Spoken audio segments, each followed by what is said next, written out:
boludo. Fuerza, boludo. Fuerza, boludo. Fuerza. Mi brazo lo siento, man. Fuerza.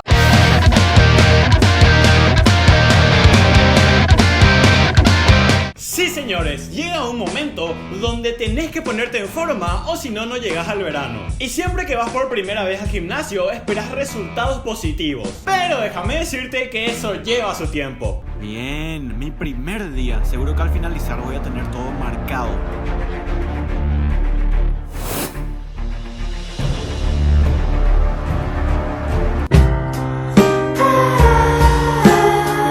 No, hermano, por lo menos anda unas cuantas semanas para ver resultados. Y por el contrario, hay algunos que no le interesan tanto los resultados, sino aparentar. ¿Qué haces, loco? Menos mal que viniste, te voy a poner una full para el verano, viejo.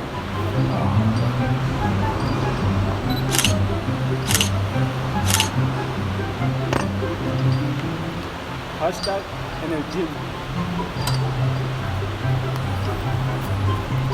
Vamos. Algo que siempre me pareció muy extraño son aquellos que hacen ruidos raros cuando hacen ejercicio. Sí, qué bueno está este gimnasio, viejo. Boludo, encima nos queda re cerca de casa. Claro que sí, viejo, está bueno.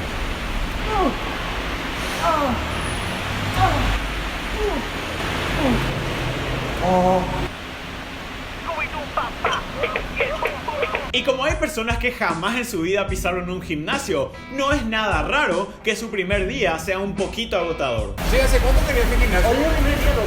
Bien, loco, metele, viejo. Y para ir terminando, otra cosa graciosa que siempre suele pasar es que cuando sos nuevo, crees que todo lo que haces está bien.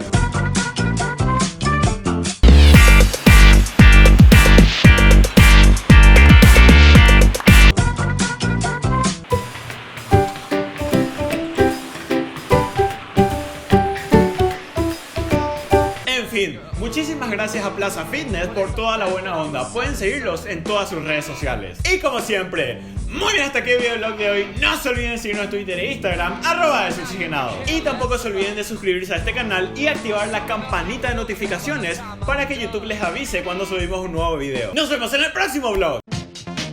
Ah, y si quieren adquirir la remera oficial de Desoxigenados, pueden comunicarse con nosotros al DM de Instagram y les vamos a proporcionar toda la información.